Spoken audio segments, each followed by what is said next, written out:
Hello people, welcome to Classic Reviews, Rush 2.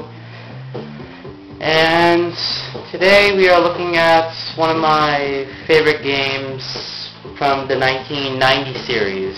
And it was in fact the first racing game I've ever played. And it is Rush 2, played on the Nintendo 64 Gold Edition. Now, why am I doing a classic review? Well, I lately have been thinking about doing some Nintendo Wii reviews, and then I kind of felt bad about, leaving out other game systems and all the other classics and stuff of that matter. So today, as right now, Industrial Gaming supports all game systems that I own. PlayStation 1, PlayStation 2, Nintendo 64, Nintendo Wii, Nintendo GameCube, Xbox 360, PlayStation 3, and Nintendo Wii, and all that stuff. So you're going to see some videos of those games and game systems. So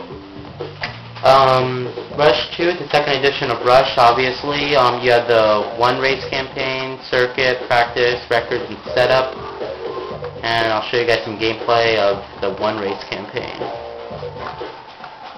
It's a multiplayer, so you can play as two people, but no one here playing, so let's do just one player. They have a variety of different places you can race in. Stuff like Las Vegas, Crash, the stunt level, which is actually like a free-for-all level. You can just do whatever you want, basically, which is really nice. I'll show you guys some more of that in later in the review, part 2. Maybe there's going to be a part 3. Anyway, let's go race in LA. They have a variety of different cars too. My favorite is the Exotic. And right now we're going to start racing. You press and hold A to accelerate your vehicle, and use the analog stick in the middle to steer. B is the brake, and the L button is to change camera view. If you press upward on the directional keypad, you can then respawn. If you press down, that's drifting to get to hard turns.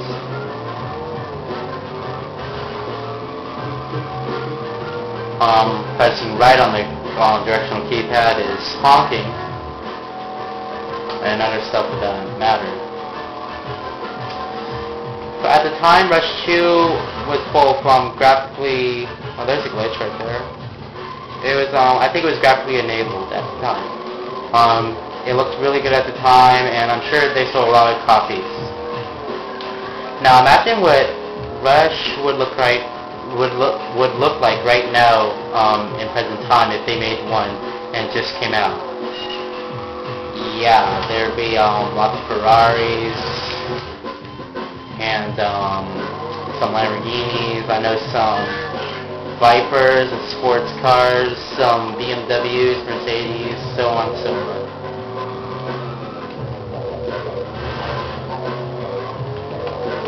This game does have shadows too, so I mean it's not a complete downer. Midway is the producer and the developer. And I suppose that, they made lots of great games, like the off-road racing, and they just did really a number of great games out there, racing games.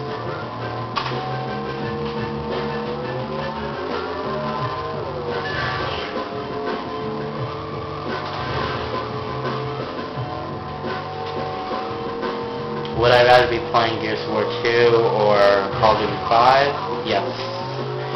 But today I'm going to relax with my Nintendo 64, and we're still going to be doing a Guitar Hero Tour review, probably Sunday. And Sunday night I will be available on PlayStation Network, so hit me up.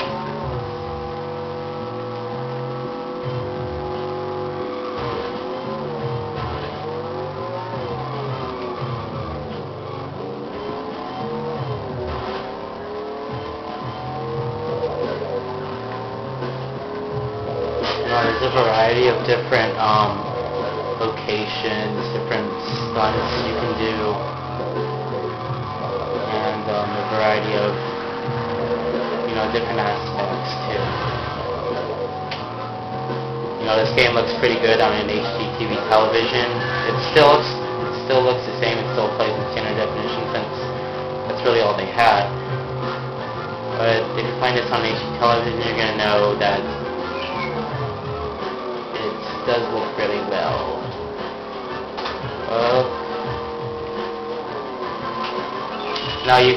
Now I know some of you people see this game in the arcade all the time. I don't know where they have it, some restaurants or fast food places they have this game. I remember once I went to go buy this and I asked my dad at the time, could we get another Nintendo 64 for the other house? And of course he said yes, and at that time we got 2 Nintendo 64s. Mine's the gold edition, my sister got the regular black edition. But again, on the Nintendo 64 there's a variety of games. I only have 4. And I'll do another classic review on, on the PS1 I'll do Mario vs. Street Fighter, one of those arcade classic games that everyone's familiar with. And again, on Nintendo 64 I'll do Hydro Thunder, one of my favorite games of all time.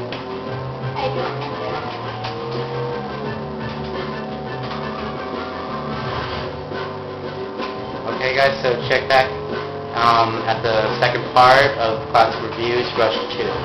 Okay guys, see you later.